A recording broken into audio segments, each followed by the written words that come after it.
The scent of white truffles and aged balsamic vinegar hung heavy in the air of the grand ballroom, a scent that Clara had spent 45 years perfecting, refining, and ultimately surrendering to the man currently standing under the crystal chandelier. From her vantage point in the shadowy alcove near the kitchen swinging doors, 71-year-old Clara watched her husband Arthur bask in the flashbulbs of the culinary press. He was celebrating the opening of his 12th restaurant, a crowning achievement in a global empire that bore his name, his face, and his supposed genius. Arthur, at 72, possessed the silver-haired, silver-tongued magnetism of a man who had never been told no. He wore a bespoke velvet dinner jacket that masked the slight stoop of his shoulders, his teeth bleached to a blinding white. And standing directly beside him, her hand resting with practiced, possessive intimacy on his forearm, was Elena. Elena was 34. She possessed the sleek, predatory grace of a woman who knew exactly what she wanted and exactly whose life she had to dismantle to get it. She was Arthur's Director of Public Relations, a title that seemed to encompass far more than press releases. Clara watched as Elena leaned up, whispering something into Arthur's ear that made the great chef throw his head back in a booming theatrical laugh. Clara looked down at her own hands. They were scarred from decades of burns, the knuckles swollen with early arthritis, the skin mapped with the translucent veins of a woman who had spent half a century standing over boiling stockpots while her husband slept. She remembered the early years. She remembered living in a tiny, roach-infested studio apartment in Queens, eating leftover bread crusts for dinner so Arthur could have the single piece of chicken they could afford because he needed the protein to endure his grueling shifts as a line cook. She remembered the nights she stayed awake until 4 in the morning, balancing their overdrawn checkbook, tweaking his heavy, uninspired recipes into the brilliant, soulful dishes that eventually made him a star. "Excuse me, ma'am," a sharp voice interrupted her thoughts. A young event photographer, camera slung around his neck, gestured impatiently. "Could you step back a bit? You're in the frame, and we need a clean shot of Chef Arthur and Elena for the magazine cover." Clara didn't say a word. She simply took a step backward, deeper into the shadows, allowing the velvet curtain to half conceal her faded evening gown.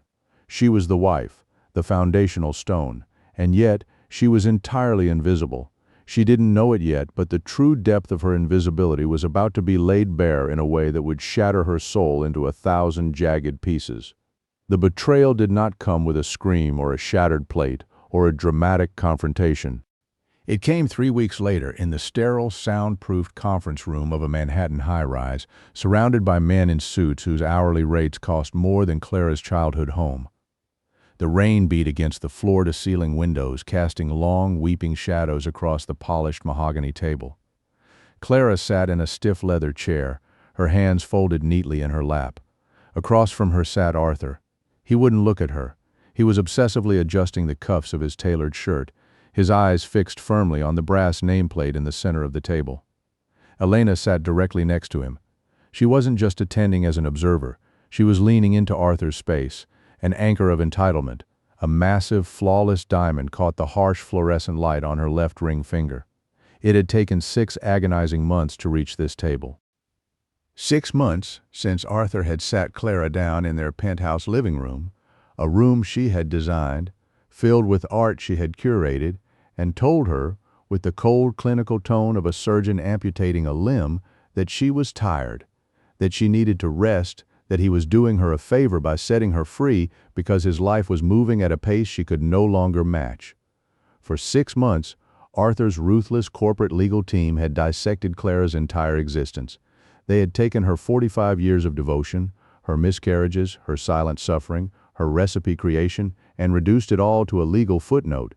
They argued relentlessly that because Arthur was the face of the brand, the celebrity, the visionary who gave the interviews and signed the cookbooks, Clara was merely a byproduct of his greatness. A dependent who had lived a luxurious life solely due to his exceptional talent. Clara, Arthur's lead attorney, began. His name was Vance, a man whose smile never quite reached his cold, dead eyes. His voice dripped with practiced, venomous condescension. "We are here to finalize the dissolution. I want to preface this by stating that Arthur is choosing to be extraordinarily generous given the circumstances. We want this transition to be as peaceful for you as possible in your twilight years. Clara remained silent, her heart hammering a slow, painful rhythm against her ribs. Vance slid a thick, cream-colored document across the mahogany wood. You will receive a flat one-time settlement of $200,000. In addition, you will keep the vintage Mercedes currently in your possession.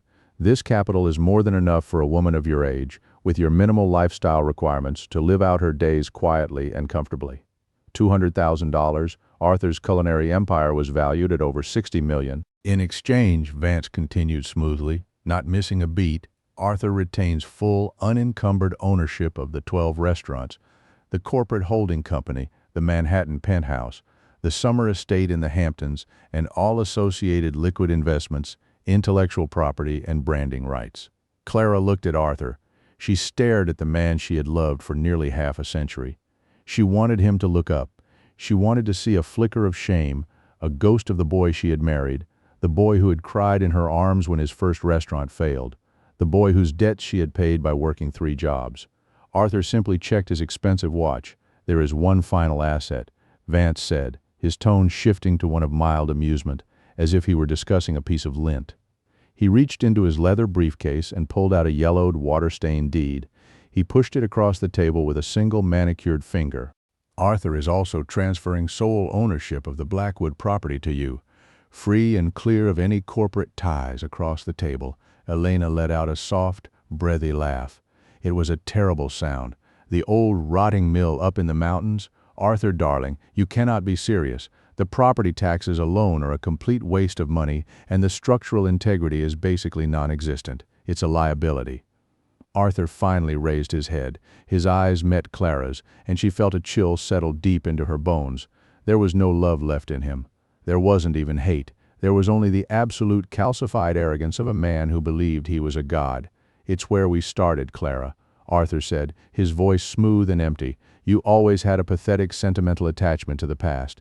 Consider it a parting gift. I have no use for a pile of decaying bricks in a forgotten valley. My future is here, in the city, with Elena. We are expanding the brand globally. I am scaling mountains you can't even comprehend. I simply cannot have dead weight holding me back anymore. Dead weight." The word struck Clara's chest with the force of a physical blow. The air in the room seemed to vanish. She looked down at the stained piece of paper. Blackwood Mill. It was a sprawling, abandoned grist mill in a remote valley 3 hours upstate. They had bought it 40 years ago for absolute pennies, back when they were young and full of fire, dreaming of turning it into a rustic, romantic bed and breakfast.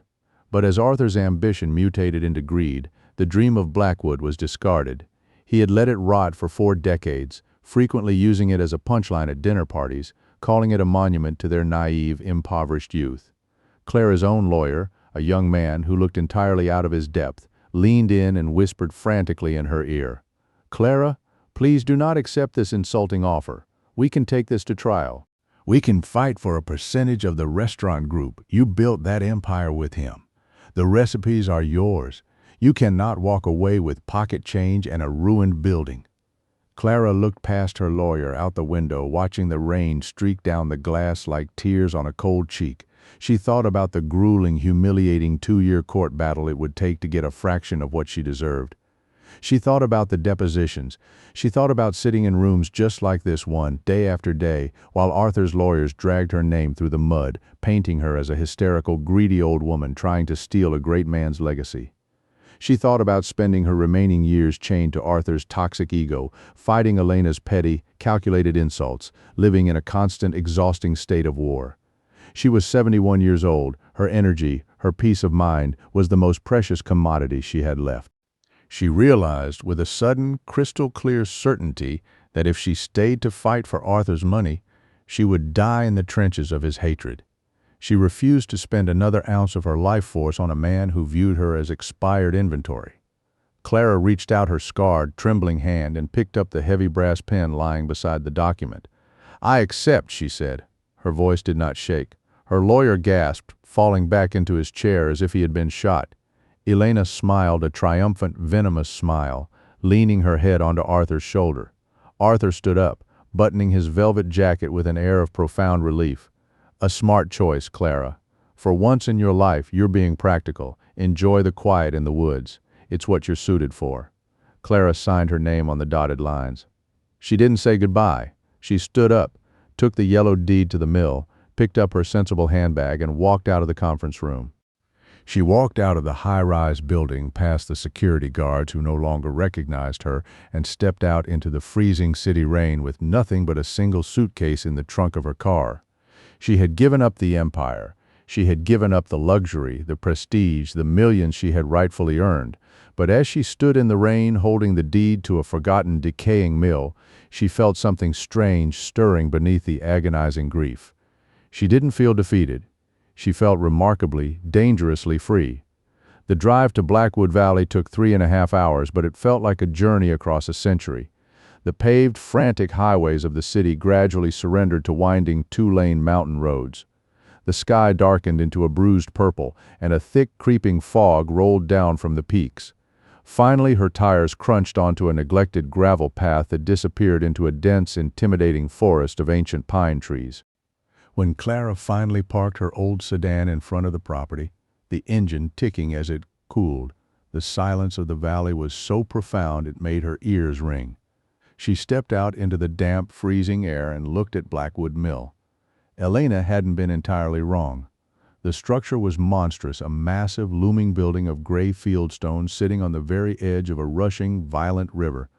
The enormous wooden water wheel, once the beating heart of the mill, was locked in decay, covered in thick green moss and rotting vines. The slate roof sagged ominously in the center. Several windows were shattered, boarded up with splintering plywood, and wild, aggressive ivy had completely consumed the eastern wall, as if the forest was trying to swallow the building whole. It didn't look like a home. It looked like a tomb. Clara climbed the rotting wooden steps to the front porch, testing each board before committing her weight. She unlocked the heavy oak door with a key that took 5 minutes of desperate panic jiggling to turn in the rusted deadbolt. The door groaned open, revealing absolute darkness. The inside smelled of damp earth, decaying wood, and decades of profound isolation. The massive main floor was cavernous. As Clara shone a small flashlight around, the beam caught mountains of debris, fallen plaster, animal nests, and a thick, suffocating blanket of dust. There was no electricity. There was no running water. There was no heat. The temperature was dropping rapidly. Clara carried her suitcase inside, her breath pluming in white clouds in the freezing air. She found a relatively clean patch of the hardwood floor near a massive, soot-stained stone fireplace.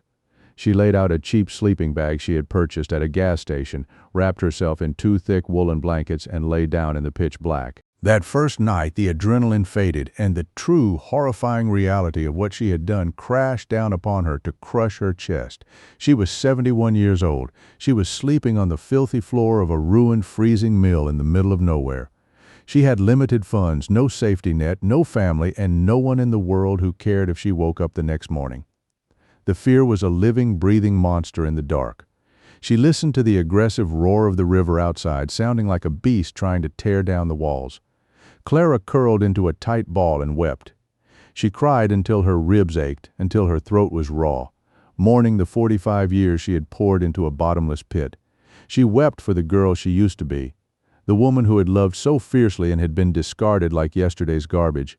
She let the agony wash over her, a bitter, drowning tide of injustice. But grief, no matter how deep, eventually exhausts itself. When the morning sun finally broke over the mountain ridge, its light piercing through the cracks in the boarded-up windows and casting long, golden beams across the dust motes dancing in the air, Clara opened her swollen eyes. Her lower back screamed in protest. Her joints were stiff and locked from the cold floor. It took her 3 attempts to stand up. She stood in the center of the ruin, wrapped in a blanket, shivering. She looked at the peeling paint, the debris, the sheer, impossible magnitude of the rot. She could get back in her car. She could drive to a cheap motel, spend her $200,000 slowly fading away in a sterile room, waiting for the end. Or, Clara walked out to her car. She opened the trunk. She pulled out a pair of thick, heavy-duty work gloves, a heavy bristled broom, and a plastic bucket. She walked back inside. She took a silk scarf, a remnant of her past life, and tied her silver hair back tightly, exposing her sharp jawline and the fierce, unyielding set of her eyes. "All right," she whispered to the cavernous, empty room, her voice echoing off the stone walls. "Let's see what we are made of." For the next 2 months, Clara engaged in a war of attrition against the decay. She worked harder than she had in her entire life, pushing her aging body to the absolute limits of human endurance. She used a fraction of her meager settlement money to hire a local plumber and a retired electrician from the village down the mountain, pleading with them to patch together enough basic utilities to give her one working sink, one functioning toilet, and a few bare bulbs hanging from the rafters. But the rest of the grueling labor she did herself. She spent a week on her hands and knees, scrubbing decades of blackened soot and grime from the massive stone fireplace until the original beautiful granite shone through. She swept out literal tons of debris, carrying heavy garbage bags to a burning barrel outside until her shoulders burned and her hands shook. She learned through trial, error, and sheer stubbornness how to safely strip rotted wood framing without bringing the walls down. She learned how to apply toxic sealants, how to mix mortar to repair the masonry, and how to measure and cut glass to replace the shattered windows. Her hands, once meticulously manicured for Manhattan charity galas, developed thick, rough, yellowed calluses. Her cuticles bled. Her muscles ached perpetually, a deep, bone-weary exhaustion that followed her into sleep. But as the physical pain mounted, something miraculous began to happen. The fragile, invisible, discarded woman from the city began to die. In her place, a deep, restorative, ancient strength began to rise. Every board she nailed, every stone she scrubbed, she was reclaiming a piece of her own soul. One brisk, wind-whipped Tuesday morning, Clara was on the front porch, engaged in a violent struggle with a rusted crowbar trying to pry a massive rotted oak board from the deck. She was sweating through her flannel shirt, swearing softly under her breath, when a rusted, dented Ford pickup truck crunched into the driveway. The engine rattled to a stop. A man stepped out. He was perhaps in his late 60s, tall, built like a lumberjack, with broad, heavy shoulders and a thick, neatly trimmed silver beard. His eyes were the exact color of the rushing river behind the mill, a deep, swirling gray-blue. He wore a faded flannel shirt, denim work pants, and carried a heavy canvas tool bag slung over his shoulder. He stood by his truck, watching her struggle for a long moment. "You're making a catastrophic mess of that, you know," he said. His voice was a deep, gravelly rumble that seemed to vibrate in Clara's chest. Clara stopped pulling. She wiped a line of sweat from her forehead with the back of her gloved hand, leaving a smear of dark dirt across her face. She glared at him. "I appreciate the unsolicited observation, but I happen to be doing the absolute best I can." The man chuckled, a warm, rich sound that surprised her. "I'm Thomas. I run the hardware store down in the village. Folks in town have been taking bets for 6 weeks on how long the fancy city lady would last up here at the old haunted mill before she ran crying back to civilization. You've already won the pool." He walked up the steps, dropping his heavy tool bag onto the porch with a thud. "Let me give you a hand with that crowbar before you slip. Break your hip, and I have to call an ambulance." Clara bristled, her pride stinging, but her back was in agony. She stepped aside. Thomas didn't just pry the board up for her. He stayed the entire afternoon, but he didn't take over her project, and he didn't treat her like a fragile old woman. He stood beside her, showing her the proper physics of leverage, teaching her how to use her body weight instead of her lower back muscles to move heavy objects. Over the next few weeks, Thomas's rusted truck became a regular fixture in the mill's driveway. He would close his hardware store at 4 o'clock and drive up the mountain. He became her silent partner in the resurrection of Blackwood. He taught her how to reinforce the sagging floor joists in the basement. He showed her how to tuck point the crumbling stone masonry on the eastern wall, and together, over 3 grueling days suspended over the freezing water, they managed to unjam the rusted iron gears of the massive water wheel. When it finally broke free, turning slowly and majestically in the river current for the first time in 40 years, they stood on the bank, covered in grease and mud, and cheered like children. Clara had no money to pay him for his labor, so she offered the only currency she had. She cooked for him. Clara had spent 45 years creating the complex, pretentious, Michelin-starred recipes that made Arthur a millionaire. She had cooked for food critics, for celebrities, for wealthy investors who didn't care about the soul of the food, only the status of eating it. She hadn't cooked for the pure, unadulterated joy of nourishing another human being in decades. She had rigged up an enormous, antique cast-iron wood stove she had discovered buried under a tarp in the mill's basement. Thomas had helped her vent it through the chimney. That evening, the mill smelled of magic. Clara baked crusty, artisanal sourdough bread, the crust shattering perfectly when sliced, the inside steaming and fragrant. She simmered a rich, deeply flavored venison stew using meat Thomas had brought, slow cooking it for hours with root vegetables she had bought from a local farmer, red wine and wild thyme she had found growing near the river. She set 2 mismatched bowls on the newly repaired porch. They sat side by side watching the sun dip below the tree line.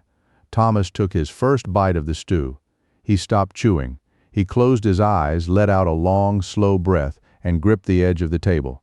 "Clara," he groaned, his voice filled with a kind of holy reverence. "I swear to God Almighty, this is the greatest thing I have ever put in my mouth in my entire life. This isn't just food, this is an experience. You could sell this in the city and make an absolute fortune." Clara smiled softly, looking out at the dark, rushing water of the river. "I spent my whole life making a fortune for someone else, Thomas. I spent my life feeding egos. Now, I just want to feed people who actually appreciate the warmth." Word of Clara's cooking and the miraculous stubborn resurrection of the Blackwood Mill began to spread through the small, forgotten valley town like wildfire. People started stopping by first. It was just the immediate neighbors from down the road, bringing a dozen fresh eggs, a jar of homemade honey, or a stack of split firewood as an excuse to see the crazy city woman. But Clara, possessing a heart that had been starved for genuine human connection for half a century, never let them leave empty-handed. She always invited them to sit by the massive stone fireplace. She always offered them a warm bowl of soup, a slice of fresh pie, a cup of strong coffee. Before long, Clara's Sunday dinners evolved from a quiet meal into a local legend. The massive main floor of the mill, once a terrifying tomb of debris, was now spotlessly clean. It was warm, draft-free, and glowing with the soft amber light of oil lanterns and a roaring fire in the hearth. In the center of the room sat a massive, mismatched wooden table that Thomas had built from reclaimed barnwood. Every Sunday afternoon, 20 to 30 people would make the drive up the mountain to gather around that table. There were young, exhausted families struggling to make ends meet who needed a hot meal. There were elderly widows who had forgotten what it felt like to hear laughter in a crowded room. There were gruff, quiet local tradesmen who came for the food but stayed for the company. Clara moved through her rustic kitchen with the fluid, commanding grace of a symphony conductor. She wore a simple linen apron over her jeans. Her silver hair was wild and free. She wasn't the invisible, discarded, expired wife of a celebrity chef anymore. She was the absolute matriarch of a chosen family. The mill wasn't a ruin. It was a living, breathing sanctuary. One evening in late autumn, after the massive Sunday crowd had finally left, Clara stood at the deep porcelain sink, washing a mountain of dishes. The fire was burning low. Thomas walked up beside her. He didn't ask. He simply picked up a drying towel and began wiping a heavy ceramic bowl. They worked in that profound, comfortable silence that only exists between two people who truly understand one another. "You know," Thomas said softly, not looking up from the bowl, "you've brought this entire valley back to life, Clara. People talk to each other more, people smile more." He paused, his voice dropping to a rough whisper. "You brought me back to life too. I haven't looked forward to waking up in the morning since my wife passed away 7 years ago. I was just existing, but now I look forward to every single day." Clara stopped washing. The water dripped slowly from her suds-covered hands. She turned her head and looked at Thomas. She saw the genuine admiration, the profound respect, and the deep, terrifyingly real affection in his eyes. For 45 years, Arthur had looked at her the way a man looks at a reliable appliance, useful, necessary for his comfort, but entirely invisible as a human being. Thomas looked at her like she was a masterpiece. He looked at her calloused hands and the lines around her eyes as if they were the most beautiful things he had ever seen. "I thought my life was over," Clara whispered, her voice thick, tears pricking the corners of her eyes. "When I drove up that mountain 6 months ago, I thought 71 was the end of the book. I thought I was just coming here to hide until I died." Thomas set the bowl down. He reached out with his large, rough hand and gently, tenderly wiped a smudge of white flour from her cheek. "Clara," he said, his eyes locked onto hers. "The best chapters of any story are usually the ones you write right after you finally realize you are the one holding the pen. He leaned in, slowly, giving her every opportunity to pull away. She didn't. He kissed her. It was a kiss that tasted of wood smoke, coffee, and quiet, unshakable promises. It wasn't the frantic, chaotic, desperate passion of youth. It was infinitely better. It was a kiss anchored in mutual survival, a profound recognition of two battered souls who knew exactly what a second chance was worth, and who knew how to protect it. 6 months later, Clara's life at the mill was a self-sustaining paradise. The winter had been harsh, but the mill was warm, filled with love, purpose, and community. But 300 miles away in Manhattan, Arthur's gilded empire was collapsing into dust. Without Clara quietly refining his menus, without her managing the chaotic, volatile kitchen staffs with her calm authority, and without her providing the soulful, authentic foundation to his food, Arthur's restaurants began to rapidly lose their magic. The food became soulless, corporate, and inconsistent. The merciless New York food critics noticed immediately, publishing scathing reviews that stripped Arthur of his Michelin stars. Worse than the food was the management. Elena, blinded by her own hubris and lack of actual business acumen, launched aggressive, flashy PR campaigns that completely alienated their core loyal investors. She demanded Arthur spend millions of dollars on unnecessary opulent renovations and luxury marketing to compete with younger chefs, plunging the corporate holding company into catastrophic, suffocating debt. Desperate for immediate liquid cash to save his sinking flagship restaurant and to stop Elena from leaving him for a younger, wealthier tech billionaire, Arthur began frantically auditing his old, forgotten assets. He hired a ruthless private investigator to look into anything, any scrap of property or hidden account he might have missed during the divorce. What the investigator brought back in a manila folder made Arthur's blood run cold and then boil with greedy desperation. Blackwood Mill wasn't just a pile of decaying bricks on a worthless, isolated river. The state government had recently surveyed the Forgotten Valley, the powerful, violent river running directly beneath Clara's mill. The water that turned her wheel was the only viable geographical access point for a massive multi-billion-dollar clean energy hydroelectric dam project. A major global tech conglomerate was offering astronomical, life-changing sums to purchase the land and water rights. The property, the dead weight that Arthur had practically thrown at Clara's face as a cruel joke to humiliate her. The land he had laughed at was now assessed at upwards of $8 million. Arthur didn't call. He didn't send a lawyer. He needed to handle this personally. He needed to trick the old woman before she found out what she had. It was a bright, crisp spring morning. Clara was in the front garden she had cultivated from nothing, kneeling in the rich, dark soil, planting rows of fragrant lavender, when the aggressive crunch of tires on gravel shattered the peace of the valley. A sleek, black, heavily financed Mercedes pulled into the driveway, looking absurdly out of place against the backdrop of the forest. The driver's door opened and Arthur stepped out. He was wearing a designer suit, but it looked slightly less crisp than it used to.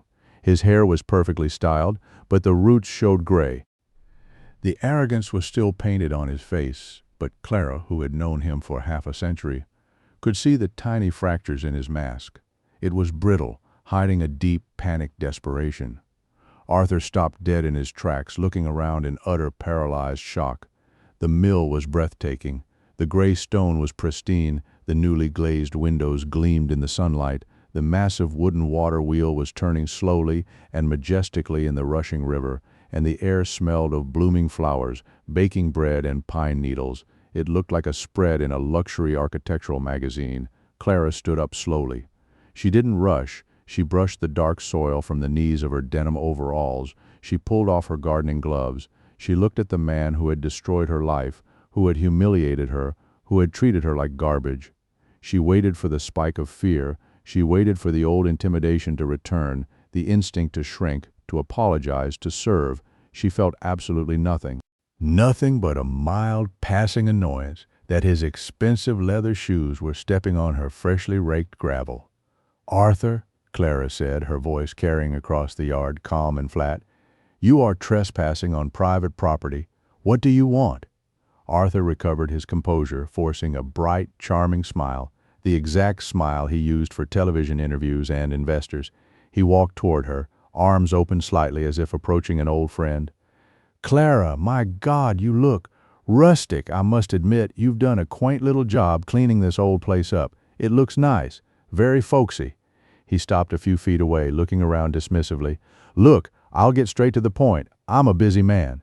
I was reviewing some old files, and it turns out I made a slight clerical mistake in the settlement last year. My lawyers, idiots that they are, drafted the paperwork incorrectly. The mill was always meant to remain under the corporate holding umbrella for tax purposes." He reached inside his jacket and pulled out a folded legal document and a gold pen. "I have the papers right here to simply transfer the deed back to the company where it belongs, but because I feel terrible about the mix-up, and because I see you've put some elbow grease into the place, I'm prepared to write you a personal check today for $500,000 for your trouble. You can take that money, buy a beautiful, modern little condo down in Florida, and live out your days on a beach." Clara stared at him. The sheer, blinding, sociopathic audacity of his greed was so massive it was almost comical. He really thought she was stupid. He really thought she was the same broken, terrified woman who had walked out of that conference room in the rain. "You're bankrupt, aren't you, Arthur?" Clara said. She didn't ask it. She stated it as a profound fact. Arthur's fake smile vanished instantly, replaced by a flash of genuine rage. "Don't be ridiculous, Clara. The brand is expanding globally."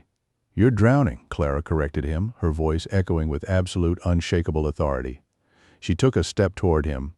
"I read the industry papers, Arthur. You expanded too fast to impress a woman half your age.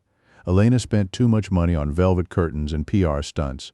And without me staying up until 3 in the morning to fix your broken, unbalanced menus, the food tastes like corporate cardboard. The critics know it, the investors know it, and now your private investigator found out about the hydroelectric contract for this river." Arthur actually took a physical step backward, his face flushing a deep, angry red. The mask was completely gone now. He looked like a cornered animal. "Listen to me, you senile old woman," Arthur snarled, stepping forward, trying to use his physical size to intimidate her. "You are 71 years old playing house in the woods. You don't know the first damn thing about corporate land negotiations or energy contracts. This is an $8 million deal. You give me that deed right now or I will unleash my legal team on you. I will tie you up in litigation so deep you won't be able to breathe.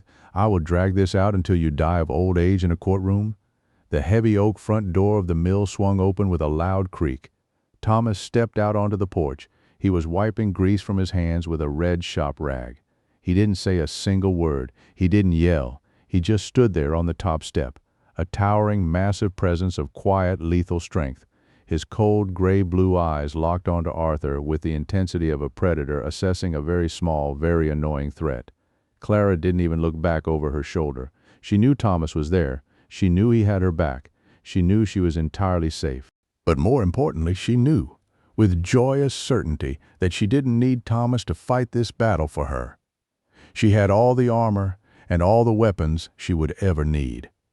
"Arthur," Clara said, her voice dropping to a deadly conversational tone.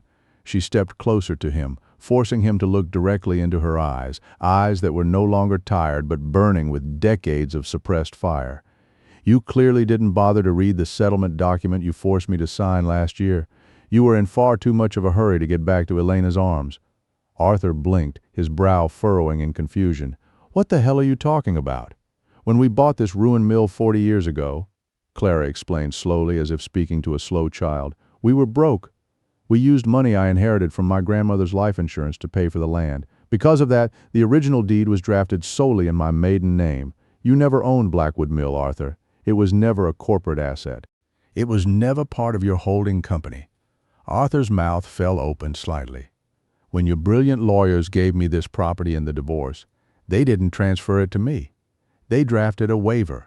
You signed a legally binding release acknowledging that you had zero legal, financial, or marital right to contest my ownership of this land in perpetuity.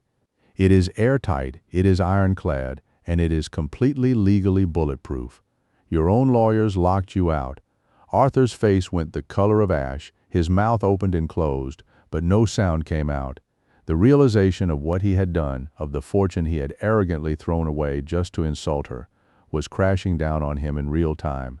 "This valley is my home," Clara continued, her voice ringing like a bell in the crisp mountain air.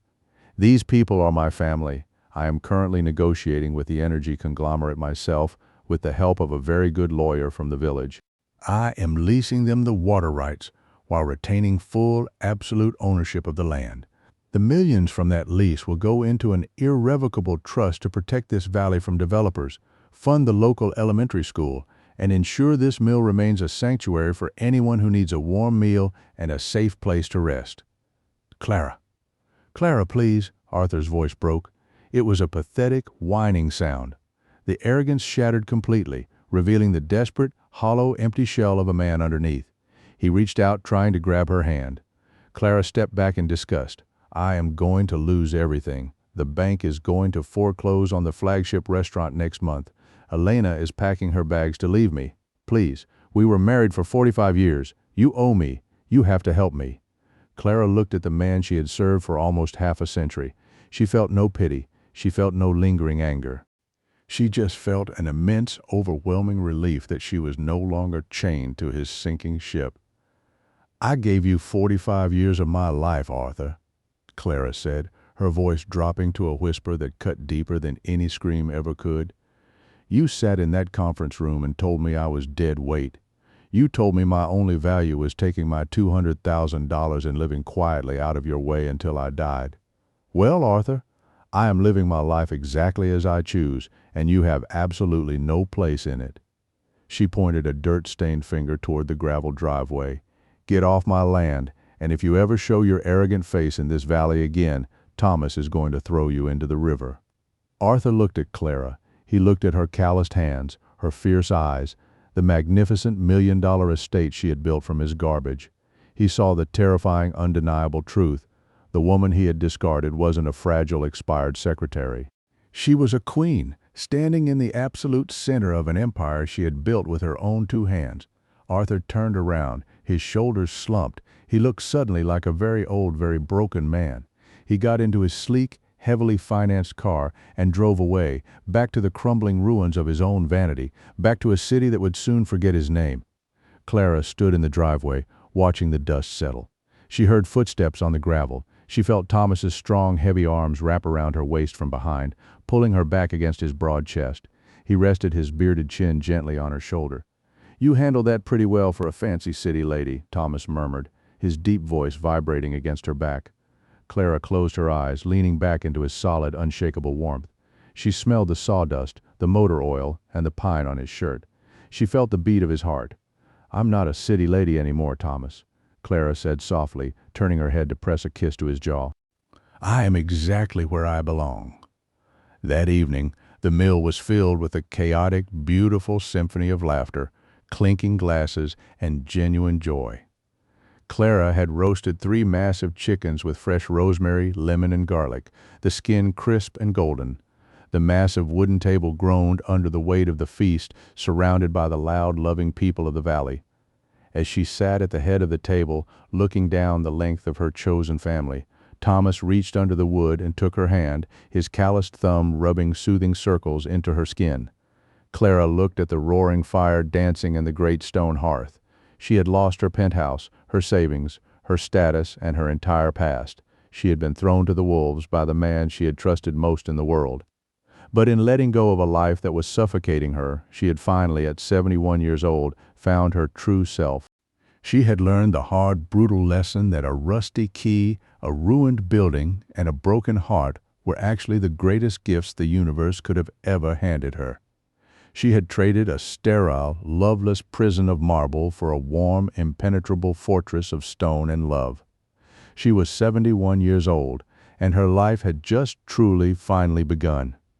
My heart is completely full knowing you stayed with Clara through every excruciating moment of her journey, from the agonizing heartbreak and profound injustice of being erased to her ultimate staggering triumph. From being cruelly discarded and told her life had expired, to rising from the dust of a ruined mill and building an absolute empire of genuine love, power, and community. If Clara's story stirred something deep and undeniable within your soul today, if you have ever been told by a partner, a boss, or society that you are too old, too tired, or too invisible to matter, if you have ever given your heart and soul to someone only to be thrown away because they were too blind to recognize your irreplaceable value, I want you to go down into the comments right now Claim your space. Leave just one single word: resilience, courage, worthy, unbreakable, vindicated.